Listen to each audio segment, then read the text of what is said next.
आप सभी ने हिस्ट्री में पढ़ा होगा कि दुनिया की जितनी भी सभ्यताएं हैं, लगभग सभी सभ्यताएं जो हैं नदी के किनारे, रिवर के किनारे जो है डेवलप हुई हैं, विकसित हुई हैं। क्योंकि नदी के किनारे की जो जमीन काफी उपजाऊ होती थी, और उपजाऊ होती थी तो फसलें भी बहुत आराम से उस पर होती थी, पेड़ पौधे भी आराम से वहां पर उगते थे, अच्छे से उगते थे। तो इसीलिए जितनी भी सिविलाइजेशन है, हम भारत की अगर बात करें तो इंडस वैली सिविलाइजेशन, जिसको हम इंडस रिवर कहते हैं, आज हम उसको सिंधु नदी के नाम से जानते हैं। तो सारी की सारी जो सिविलाइजेशन है वो नदी के किनारे विकसित हुई है, क्योंकि वहाँ की जमीन अच्छी होती थी। ठीक है। लेकिन आज के टाइम की अगर हम बात करें तो आपने जमीन को, अलग अलग तरीके की जमीन के बारे में सुना होगा। एक उपजाऊ जमीन जहां पर क्या होता है कि आप फसलें उगा सकते हो, पेड़ पौधे उगा सकते हो। और एक जमीन क्या होती है, बिल्कुल डेड होती है, जिसको हम कहते हैं बंजर। वहां पर आप किसी तरह की कोई फसल या पेड़ पौधे नहीं उगा सकते। ठीक है। तो जमीन बंजर क्यों होती है? क्योंकि हम उसका ध्यान नहीं देते। ठीक है। उसको, जैसे आपको हेल्दी रहने के लिए सही मात्रा में आपको खाना चाहिए होता है, पानी चाहिए होता है, उसी तरीके से हम जमीन की बात करें, मिट्टी की बात करें, तो इसको भी हेल्दी रहने के लिए इसको पानी चाहिए होता है। ठीक है। इसको अच्छा खाद चाहिए होता है, तभी जो जमीन है, लैंड है, इसकी हेल्थ जो होती है अच्छी होती है। तो इस वीडियो में एनवायरमेंटल एजुकेशन में हम इसी टॉपिक पर बात करेंगे, सस्टेनेबल लैंड यूज मैनेजमेंट, सतत भूमि उपयोग प्रबंधन, कि किस तरह से हम लैंड का यूज करें, जमीन का यूज करें, कि उसको हेल्दी भी रखा जा सके, वो बंजर ना हो, खराब ना हो, और उसमें अच्छी फसलें भी हों, और इस तरह हम उसको यूज करें ताकि आगे फ्यूचर में भी हम उसको सही तरीके से यूज कर सके, उसकी हेल्थ को किसी तरह का कोई नुकसान ना पहुंचे। तो इस वीडियो में हम सस्टेनेबल लैंड यूज मैनेजमेंट की बात करेंगे। तो वीडियो को पूरा देखिए, आखिरी तक देखिए, और लास्ट में कमेंट करके जरूर बताइएगा कि आपको वीडियो कैसी लगी। तो वीडियो को हम शुरू करते हैं। तो आज का हमारा जो टॉपिक है, सस्टेनेबल लैंड यूज मैनेजमेंट, सतत भूमि उपयोग प्रबंधन। तो देखिए, जब हम सस्टेनेबल लैंड यूज मैनेजमेंट की बात करते हैं, तो sustainable land management is an approach to managing land resources. की सतत भूमि प्रबंधन क्या है? भूमि संसाधनों के प्रबंधन का एक दृष्टिकोण है, जिसमें जो हम जमीन है, जो भूमि है, ठीक है, उसका जब हम इस्तेमाल करते हैं तो इस चीज़ का भी ध्यान रखते हैं कि जो भूमि की जो हेल्थ है, ठीक है, उसका जो स्वास्थ्य है अच्छे से रहे। इस तरह से यूज नहीं करना कि जो भूमि है बंजर हो जाए। भूमि है, आपने आज यूज किया तो इस तरह से यूज किया कि फ्यूचर में किसी तरह का इस्तेमाल करने लायक लायक ही नहीं रही। तो it involves adopting practices and technologies that maintain और enhance the productive capacity of land. की इसमें ऐसी प्रथाओं और प्रौद्योगिकियों को अपनाना शामिल है जो भूमि की उत्पादक क्षमता को बनाए रखती है या बढ़ाती है। देखिए, हम अपने से इसका इसलिए हम कहते हैं, आपने घर के आसपास कोई पौधा उगाया, ठीक है, तो पौधा तब अच्छा होगा ना जब आप जमीन में, जब उसमें जिस मिट्टी में उगाया गया है, आप टाइम टू टाइम उसकी केयर करेंगे। ठीक है। आप पानी डालेंगे, आप उस मिट्टी में खाद डालेंगे, तभी तो मिट्टी की हेल्थ अच्छी होगी, और मिट्टी की हेल्थ अच्छी होगी तो उसमें जो पौधा होगा उसकी भी हेल्थ अच्छी होगी। इसी तरीके से अगर हम बात करें कि जब हम जमीन पर कोई पेड़ पौधे उगाते हैं, फसलें उगाते हैं, तो हमें अपने फसलों के साथ साथ जो मिट्टी है, जो लैंड है, उसकी भी हेल्थ का ध्यान रखना चाहिए, ताकि आज भी हमारी फसल अच्छी हो, और फ्यूचर में भी जमीन की अगर गुणवत्ता अच्छी होगी तो फसल भी अच्छी होगी। तो इस तरह से हमें जमीन का यूज करना है, उसको मेंटेन करना है। It involves balancing economic, social, and environmental needs to ensure the long-term productivity and health of land resources। के इसमें भूमि संसाधनों की दीर्घकालीन उत्पादकता और स्वास्थ्य सुनिश्चित करने के लिए आर्थिक, सामाजिक, पर्यावरणीय आवश्यकताओं को संतुलित करना शामिल है। ठीक है। देखिए, अगर हम सबसे पहले बात करें एनवायरमेंटल नीड, अगर हम अपने एनवायरनमेंट की बात करें, तो हमें अपने एनवायरनमेंट को अच्छा रखना है, स्वस्थ रखना है, हेल्दी रखना है, तो उसके लिए पेड़ों का होना बहुत जरूरी है। ठीक है। हमारे पर्यावरण में जितने पेड़ होंगे उतनी ज़्यादा ऑक्सीजन होगी, उतनी ज़्यादा हम देखेंगे कि जो ग्रीन हाउस जो गैसेस हैं ये कम होंगी। ठीक है। और जो लोगों का स्वास्थ्य भी अच्छा होगा, हमारा एनवायरनमेंट भी हेल्दी होगा। लेकिन अगर हम देखते हैं पेड़ नहीं होंगे, ठीक है, किसी तरह की कोई फसलें पौधे नहीं होंगे, तो इससे क्या होगा कि इसका नेगेटिव इम्पैक्ट हमारे एनवायरनमेंट पे पड़ेगा। तो हम चाहते हैं कि अच्छे फसलें हों, अच्छे पेड़ हों, ठीक है, अच्छे हमारे जंगल हो, तो उसके लिए जो ज़मीन है, जो मिट्टी है, उसका हेल्दी होना बहुत ज़्यादा ज़रूरी है। तो पर्यावरण के लिए भी ज़रूरी है, और जो पेड़ पौधे हैं, जो हमारी वनस्पति हैं, ठीक है, इनसे क्या होता है, इनसे हमारी जो सामाजिक आवश्यकताएं होती हैं वो भी पूरी होती हैं, तो समाज के लिए भी ज़रूरी हैं। और ये क्या है, आर्थिक रूप से भी ज़रूरी होती है, क्योंकि जब हम बात करते हैं फसलों की बात करते हैं, ठीक है, जड़ी बूटियों की बात करते हैं, लकड़ियों की बात करते हैं, तो इसका व्यापार करके लोग पैसा कमाते हैं। तो चाहे हम सोशल नीड की बात करें, इकोनॉमिक की बात करें, एनवायरमेंटल, ये सभी चीज़ों के लिए ज़रूरी है, ठीक है। It aims to use land resources to support economic growth, social wellbeing and environmental sustainability. कि इसका उद्देश्य क्या है, आर्थिक विकास, सामाजिक कल्याण, ठीक है, समाज का लाभ होगा, समाज हेल्दी होगा, ठीक है, एनवायरमेंट अच्छा होगा तो लोग हेल्दी होंगे, भूमि अच्छी होगी, उस पर फसलें अच्छी होंगी, तो उसका भी जो असर होगा, सामाजिक जो ज़रूरतें हैं पूरी हो सकेंगी, ठीक है, आर्थिक ज़रूरतें पूरी हो सकेंगी, हमारी जो पर्यावरण की जो ज़रूरत है, अच्छी ज़मीन, अच्छे पेड़, तो ये सारी चीज़ें जो हैं, ये सभी की हम देखते हैं ना, आधार क्या है, मिट्टी है, ठीक है। तो अगर मिट्टी स्वस्थ होगी, हमारा पर्यावरण अच्छा होगा, सामाजिक कल्याण होगा, आर्थिक विकास होगा। तो इसीलिए इसका उद्देश्य क्या है, आर्थिक विकास, सामाजिक कल्याण और पर्यावरणीय स्थिरता का समर्थन करने के लिए भूमि संसाधनों का उपयोग करना। आप देखो, जहाँ की जमीन बंजर है, ठीक है, वहाँ पे ना पेड़ पौधे हैं, ना वहाँ पर किसी तरह का कोई जीवन है, ठीक है, वहाँ पर सब चीज़ें एक तरह से हम देखते हैं खत्म सी हो जाती हैं। इसलिए जहाँ पे ज़मीन अच्छी है, जहाँ पे ज़मीन हेल्दी है, वहाँ पर पेड़ पौधे भी हैं, वहाँ पर पानी भी है, वहाँ पे लोग भी हैं, सामाजिक रूप से भी लोग ठीक से रह रहे हैं, स्वस्थ हैं, ठीक है, उनकी आवश्यकताएं पूरी हो रही है, पर्यावरण भी अच्छा है, आर्थिक कमाई भी लोगों की हो रही है, ठीक है। अब हम बात करते हैं लैंड क्वालिटी इंडिकेटर, कि भूमि गुणवत्ता सूचक क्या है, किन चीज़ों से हमें पता चलता है कि लैंड की ज़मीन की क्वालिटी अच्छी होती है। तो land quality indicators are use to assess and monitor the health and productivity of land, की भूमि की स्वास्थ्य और उत्पादकता आकलन और निगरानी करने के लिए भूमि गुणवत्ता संकेतकों का उपयोग किया जाता है। जैसे हम कहते हैं ना, आप हेल्दी हो ना हो तो फिर कैसे पता चलता है, मान लो आपको बुखार हो गया, ठीक है, आप जाएंगे डॉक्टर के पास, वो चेक करेगा कि नहीं, आपका टेम्परेचर तो बहुत हाई है, ठीक है, आपका बीपी लो है, हाई है। तो इस तरह से हम अपनी हेल्थ का पता लगाते हैं, तो उस तरह से हम किस तरह से जो ज़मीन है, जो लैंड है, उसकी क्वालिटी का हम पता लगाते हैं, ठीक है। तो this indicator help identify areas where land management practices can be improve to ensure long term sustainability. की लैंड क्वालिटी इंडिकेटर से हमें पता चलता है कि जो लैंड है, भूमि, उसकी क्वालिटी कितनी अच्छी है, कितनी अच्छी नहीं है। अगर अच्छी नहीं है तो किस तरह से हम उसको ठीक कर सकते हैं, ठीक है। सबसे पहले आपको प्रॉब्लम पता चलेगी, तभी तो हम उसका सॉल्यूशन ढूंढेंगे, उसके सॉल्यूशन के लिए काम करेंगे। तो हमें ज़मीन की जो क्वालिटी कैसी है, तो उसके लिए कुछ इंडिकेटर्स होते हैं, उसकी हम बात करते हैं। सबसे पहले क्या होता है, न्यूट्रिएंट बैलेंस, की पोषक तत्व संतुलन, ठीक है। जैसे हम देखते हैं ना कि अलग अलग हम फ्रूट की बात करते हैं, तो किस में विटामिन है, किस में प्रोटीन है, तो पोषक तत्व होते हैं। उसी तरीके से ज़मीन के भी अपने न्यूट्रिएंट होते हैं, ठीक है। तो उसको चेक किया जाता है, और किस किस तरह से पता लगाया जाता है कि मान लो अगर ज़मीन में न्यूट्रिएंट होते हैं तभी तो उसमें पौधे अच्छे उगते हैं, ठीक है। उसमें ज़मीन की हम बात करते हैं, उसमें पानी की कितनी मात्रा है कि नहीं है, ठीक है, उसमें जो खाद है वो है कि नहीं है। तो इस सारी चीज़ें से हमें जो ज़मीन की, जो लैंड की जो न्यूट्रिएंट हैं, उसके हम पता लगाते हैं।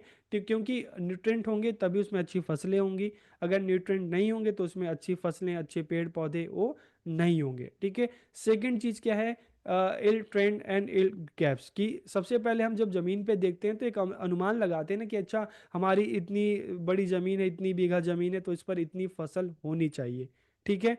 और पहला हम क्या करते हैं कि एक अनुमान लगाते हैं, और दूसरी बात, जब फसल उसमें से निकल के सामने आती है तब हमें गैप का पता चलता है, क्या जितनी अनुमान हम लगाई थी, जितना लास्ट ईयर हमारी फसल हुई थी, इस बार उतनी हुई है या उससे ज़्यादा हुई है, उससे कम हुई है। अगर मान लो फसल उससे कम होती है तो इस आधार पे भी तो हम पता लगा सकते हैं कि अच्छा, लग रहा है कि जो ज़मीन की क्वालिटी है, गुणवत्ता उतनी अच्छी नहीं रही, इसलिए इस पर फसल अच्छी नहीं हो रही, इसलिए गैप आ रहा है, लास्ट ईयर हम हमारी जितनी फसल हुई थी इस ईयर उतनी नहीं हो रही। तो एक इस तरह से पता लगाया जा सकता है। दूसरी तीसरी चीज़ है लैंड यूज डाइवर्सिटी, कि लैंड को किस तरह से अलग अलग, उस पर पेड़ पौधे हैं, सब्जी है, फसलें हैं, ठीक है। तो जो लैंड है, जो भूमि है, ठीक है, उसको, उस पर अलग अलग तरह के पेड़ पौधे हैं लगाए जा सकते हैं कि नहीं, ठीक है, तो उसकी यूज की डाइवर्सिटी का पता लगाया जा सकता है। अगर मान लो जैसे हम बात करते हैं, अगर किसी जमीन पर पेड़ पौधे भी हो जाते हैं, ठीक है, फसलें भी अच्छी हो जाती हैं, तो इसका मतलब क्या है कि उसकी जो यूज की जो डाइवर्सिटी है वो डाइवर्सिटी काफ़ी अच्छी है। ठीक है, अलग अलग पेड़ पौधे आराम से उसमें हो जाते हैं। जैसे हम काली मिट्टी की बात करते हैं जिसको बहुत ही उपजाऊ माना जाता है, ठीक है, क्योंकि उसकी जो ये लैंड यूज डाइवर्सिटी है काफ़ी अच्छी होती है। चौथी चीज़ है लैंड कवर, भूमि आवरण। मान लो हम किसी जमीन पर पेड़ पौधे उगते हैं, ठीक है, फसलें उगती हैं, अगर मान लो हमने जमीन को खाली छोड़ दिया, ठीक है, खाली छोड़ने के बाद ये चीज अगर पता लगाए कि खाली छोड़ने के बाद अगर मान लो उस पर पानी और इनाप पड़ा, तो क्या उसमें किसी तरह के पेड़ पौधे अपने आप उग रहे हैं कि नहीं उग रहे। ठीक है, तो लैंड कवर किस तरह का है, बिल्कुल वो खाली रह जाता है, बंजर हो जाता है, या उस पर किसी तरह के पेड़ पौधे उगते हैं, तो इससे भी पता लगाया जाता है कि जमीन जो है, ठीक है, उसकी क्वालिटी क्या है। तो ये अलग अलग जो क्या है इंडिकेटर्स हैं। जैसे आपने अपने आसपास देखे होंगे कि अगर जमीन अगर मान लो खाली छोड़ दो, तो कुछ जमीन ऐसी होती है जिसमें अपने आप खरपतवार घास और ये सारी चीजें उग जाती हैं, और कुछ जमीन ऐसी होती है जिस पर कुछ भी नहीं उगता। तो कुछ भी नहीं उगता मतलब इस जमीन की जो क्वालिटी है वो खराब है। ठीक है, तो ये अलग अलग इंडिकेटर्स हैं जिससे पता चलता है कि जो जमीन है, जो लैंड है, वो हेल्दी है कि नहीं है। ठीक है, अब हम बात करते हैं methods and strategies for sustainable land management, कि सतत भूमि प्रबंधन के लिए तरीके और रणनीतियां कि किस तरह से, ठीक है, कौन कौन से तरीके हैं, किन किन रणनीतियों के द्वारा हम जो लैंड की बात करते हैं उसको सस्टेनेबल हम उसका यूज कर सकते हैं। ठीक है, इस तरह से यूज कर सकते हैं कि हम उसको आज भी आराम से यूज कर पाए और फ्यूचर में भी कर पाए, और लैंड की जो क्वालिटी है वो कम ना हो, उसकी गुणवत्ता बनी रहे। तो अलग अलग तरीके हैं। सबसे पहले है लैंड यूज प्लानिंग। तो जब हम सस्टेनेबल लैंड यूज मैनेजमेंट की हम बात करते हैं, तो सबसे पहले जब हम ज़मीन का इस्तेमाल करते हैं तो प्लानिंग करनी चाहिए कि किस तरह से हमें करना है। अगर मान लो साल भर अगर हमें यूज़ करना है, तो किस मौसम में हमें इस पर कौन से पेड़ उगाने हैं, कौन सी फसलें उगानी हैं, ठीक है, कितने टाइम उगानी है, कितने टाइम खाली छोड़ना है। तो इस तरह से आप जब भी ज़मीन का इस्तेमाल करें, किसी भी पर्पज़ के लिए करें, तो एक प्लानिंग के साथ करना चाहिए। ठीक है, तो इसके लिए क्या करना चाहिए कि जो भूमि की क्षमता है उसका व्यवस्थित रूप से आपको असेसमेंट करना चाहिए, इवैल्यूएशन करना चाहिए। ठीक है, उसी से तो आप पता चलेगा कि आपको अच्छा इस ज़मीन है तो इस पर कौन सी चीज़ अच्छे से उग सकती है, कौन सी चीज़ नहीं उग सकती, कौन सी उगानी है, कौन सी नहीं उगानी है। तो आपको एक अच्छी प्लानिंग करनी पड़ेगी पहले। ठीक है, दूसरी चीज़ सोइल हेल्थ मैनेजमेंट। अब सोइल हेल्थ मैनेजमेंट क्या है? Practices to improve soil structure, fertility and water retention such as organic farming, composting and control grazing. तो इसमें क्या है? मृदा स्वास्थ्य प्रबंधन, कि भूमि का जो सोइल का हेल्थ किस तरह से अच्छा रखा जाए। तो इसमें क्या क्या किया जा सकता है? जैसे उसमें जैविक खेती खेती की जा सकती है, ऑर्गेनिक फार्मिंग की जा सकती है, कंपोस्टिंग की, या खाद बनाना है, और नियंत्रित चराई क्या है, कंट्रोल ग्रेजिंग की। ऐसा ना हो कि साल भर उस पर पशु चरते रहे, क्योंकि बार बार चरने से वो जो घास है उसको जमीन से उसको उखाड़ लेते हैं, तो कई बार जमीन बिल्कुल बंजर हो जाती है। तो इन चीज़ों को देखना है कि जमीन की हेल्थ अच्छी हो, तो उसके लिए जैविक खेती करनी चाहिए, ऑर्गेनिक फार्मिंग करनी चाहिए, उस पर खाद बनाना चाहिए, डालना चाहिए, और जो अ, पशु जीव जंतु उस पर चरते हैं तो उसको भी नियंत्रित करना चाहिए। तो इससे सोइल हेल्थ मैनेजमेंट जो होगा वो अच्छा होगा। वाटर मैनेजमेंट, वाटर मैनेजमेंट क्या है? Efficient irrigation techniques, rain water harvesting and water efficient crop selection to conserve water resources. की जमीन की अगर हम वाटर मैनेजमेंट की बात करें तो इस तरह से देखना है कि जल संसाधन के संरक्षण के लिए, ठीक है, कि देखिए जमीन के अंदर भी हमें पानी देखने को मिलता है। ठीक है, तो जो जल संसाधन है उसके जल प्रबंधन के लिए हम क्या कर सकते हैं? जल संसाधनों के संरक्षण के लिए कुशल सिंचाई कर सकते हैं। ठीक है, इस तरह से हमें सिंचाई करनी है कि जमीन के अंदर का जो पानी है ज़्यादा खत्म ना हो, बर्बाद ना हो, और जो रेन वाटर है, ठीक है, उसका यूज भी हम फसलों की सिंचाई के लिए कर सकते हैं। और अलग अलग टेक्निक है, जैसे हम ड्रिप की भी बात करते हैं ना, तो जहाँ पर इस तरह से सिंचाई की जाए कि पानी ज़्यादा खर्च ना हो, पानी ज़्यादा वेस्ट ना हो। ठीक है, आप बंजर जमीन को देखोगे तो उसके अंदर पानी आपको नहीं मिलेगा। ठीक है, काफी अंदर तक चले जाओगे तब कहीं जाके मिले तो मिले। और अगर कोई आप उपजाऊ जमीन देखोगे तो उसके अंदर पानी की मात्रा अच्छी होती है। तो इसलिए इस तरह का हमें लैंड यूज करना है, ठीक है, इस तरह की सिंचाई साधन होने चाहिए कि जमीन को भी पानी की कमी ना हो और जो अंडरग्राउंड वाटर है वो भी खत्म ना हो, ठीक है। फिर बायोडाइवर्सिटी कंजर्वेशन की अगर हम बात करते हैं तो इसमें क्या है, protecting and promoting biodiversity through habitat conservation, reforestation and sustainable land use practices की जैव विविधता संरक्षण की, जो जैव विविधता है, जो भूमि पे अलग अलग तरह के पेड़ पौधे हैं, ठीक है, उनका संरक्षण करना। तो हमें पता है जब हम फॉरेस्ट की बात करते हैं तो उसमें दुनिया भर के हजारों लाखों पेड़ पौधे होते हैं, उन पर निर्भर रहने वाले हजारों लाखों जीव जंतु होते हैं। तो आवास संरक्षण, ठीक है, मतलब फॉरेस्ट जो है उनका संरक्षण करना, उनको फिर से बसाना, ठीक है। जैसे जंगल कटते हैं या पेड़ पौधों को काटा जाता है तो अगर जरूरतों के लिए उसको काटा जा रहा है तो उसकी जगह नए पेड़ पौधे उगाना, एक काटो तो आप उसकी जगह 50 लगाओ। भूमि का सही से इस्तेमाल, ठीक है। तो इनके द्वारा हम क्या कर सकते हैं, बायोडाइवर्सिटी कंजर्वेशन हम कर सकते हैं। ऐसा नहीं करना कि पेड़ तो काटे जा रहे हैं लेकिन हम कुछ लगा नहीं रहे, तो उससे क्या होगा, ये जो बायोडाइवर्सिटी है, पेड़ पौधे खत्म होंगे, उन पर निर्भर रहने वाले जीव जंतु सब खत्म हो जाएंगे। लेकिन अगर हम एक सस्टेनेबल लैंड मैनेजमेंट के तहत हम अगर पेड़ों को काटते हैं तो उनकी जगह हमें पेड़ पौधे लगाने चाहिए। तो इस तरह से हम अपनी बायोडाइवर्सिटी है उसको कंजर्व कर सकते हैं। कम्युनिटी इंगेजमेंट, देखिए इन चीज़ों में सिर्फ प्लानिंग से कुछ नहीं होता, लोगों की इन्वॉल्वमेंट भी जरूरी है। अगर सारे लोग मिलकर काम करेंगे, सब साथ मिलकर काम करेंगे, सब ठान लेंगे कि हमें अपने एनवायरनमेंट को बचाना बचाना है, उसको सुरक्षित रखना है, तो फिर तो कोई रोक ही नहीं सकता, हमारा एनवायरनमेंट सुरक्षित रहेगा ही रहेगा। तो कम्युनिटी इंगेजमेंट बहुत ज़्यादा जरूरी है। अर्बन प्लानिंग, अगर शहरों को बसा रहे हो तो शहरों में ग्रीनरी भी होनी चाहिए, पार्क भी होने चाहिए, पेड़ पौधे भी होने चाहिए, तभी तो बैलेंस बनेगा। तो अर्बन प्लानिंग भी करनी चाहिए, शहर बनाओ तो ठीक है लेकिन शहर में ग्रीनरी भी होनी चाहिए। सस्टेनेबल एग्रीकल्चर, इस तरह से खेती करो कि मतलब हम देखते हैं ना कि केमिकल आप खेतों में मत डालो ताकि जमीन खराब हो जाए, ऐसा नहीं करना चाहिए। तो जब सस्टेनेबल एग्रीकल्चर, इस तरह की कृषि करनी चाहिए कि जो जमीन में जो खाद और जो डाला जाए एक सीमित मात्रा में डाला जाए, ठीक है, केमिकल का इतना ज़्यादा यूज ना किया जाए ताकि जमीन खराब हो जाए। और दूसरी बात है बंजर भूमि पुनरुद्धार, रिस्टोरेशन ऑफ जो डिग्रेडेड लैंड्स हैं।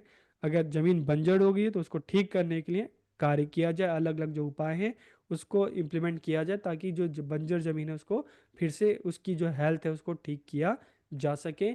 और पॉलिसी एंड इंस्टीट्यूशनल सपोर्ट की, हाँ, इस दिशा में सरकार को भी पॉलिसी प्लानिंग करनी चाहिए, बनानी चाहिए, और साथ ही साथ लोगों को भी उसको फॉलो करना चाहिए। तो इस तरह से क्या कर सकते हैं कि जो सस्टेनेबल लैंड मैनेजमेंट की बात करते हैं, जो ज़मीन है, भूमि है, उसका उचित प्रबंधन किया जा सकता है, उसको हेल्दी रखा जा सकता है। अब हम बात करते हैं benefits of sustainable land management की, सतत भूमि प्रबंधन के क्या लाभ हैं। तो देखिए, increase the quality of land की, जिससे जमीन की गुणवत्ता में वृद्धि होती है। जमीन की गुणवत्ता में वृद्धि होगी, उस पर अच्छे पेड़ पौधे उगेंगे, अच्छी फसलें होंगी, तो जीव जंतुओं के लिए भी अच्छी है, सोसाइटी के लिए भी अच्छी है, आर्थिक रूप से भी अच्छा है। इट इंक्रीजेज फूड सिक्योरिटी, ठीक है। आपकी जमीन अच्छी होगी, लैंड हमारे अच्छे होंगे, फर्टिलाइज होंगे, उपजाऊ होंगे, तो उसमें पेड़ पौधे अच्छे होंगे, उनसे हमें जड़ी बूटियां मिलेंगी, अच्छे हमें फसलें मिलेंगी, तो इससे क्या होगा, जो फूड सिक्योरिटी है वो भी होगी। It improves the livelihood of people by increasing land productivity, land की प्रोडक्टिविटी अच्छी होगी, ठीक है। तो जैसे हम बात कर रहे हैं कि उस पर अच्छी वनस्पति होंगी, पेड़ पौधे अच्छे होंगे, फसलें अच्छी होंगी, तो उसका फायदा किसको होगा, उसका फायदा हमें होगा। उत्पादकता अच्छी होगी, जितनी उपजाऊ जमीन उतनी अच्छी फसलें होंगी, उतने अच्छे पेड़ पौधे होंगे। It can meet the needs of present and future generation, और इससे वर्तमान और भावी पीढ़ियों की आवश्यकताओं की पूर्ति हो सकती है। It can protect natural resources, किससे प्राकृतिक संसाधनों की सुरक्षा हो सकती है, क्योंकि भूमि ही सबका आधार है। जमीन अच्छी होगी, उपजाऊ होगी, हेल्दी होगी, तभी तो उसमें पेड़ पौधे उगेंगे, तभी तो उसमें फसलें उगेंगी। और जब पेड़ पौधे होंगे, फसलें होंगी, ऑक्सीजन होगी, खाद्य पदार्थ होंगे, तभी तो हम जी सकते हैं, तभी तो हमें ऑक्सीजन मिल सकती है। It is important to ensure optimal use of land resources की अब भूमि संसाधनों के इष्टतम उपयोग को सुनिश्चित करने के लिए महत्वपूर्ण है। और इससे जो ग्रीन हाउस जो गैसेस हैं उसके कमी होती है उसमें, ठीक है। मिट्टी की जो उपजाऊ क्षमता है, फर्टिलिटी जो है वो इंक्रीज होती है, उसमें वृद्धि होती है, ठीक है। तो इस तरह से इस वीडियो में हमने जाना, इस वीडियो में हमने बात की सस्टेनेबल लैंड मैनेजमेंट की। वीडियो आपको कैसा लगा कमेंट करके ज़रूर बताइए। आप सबका बहुत बहुत धन्यवाद।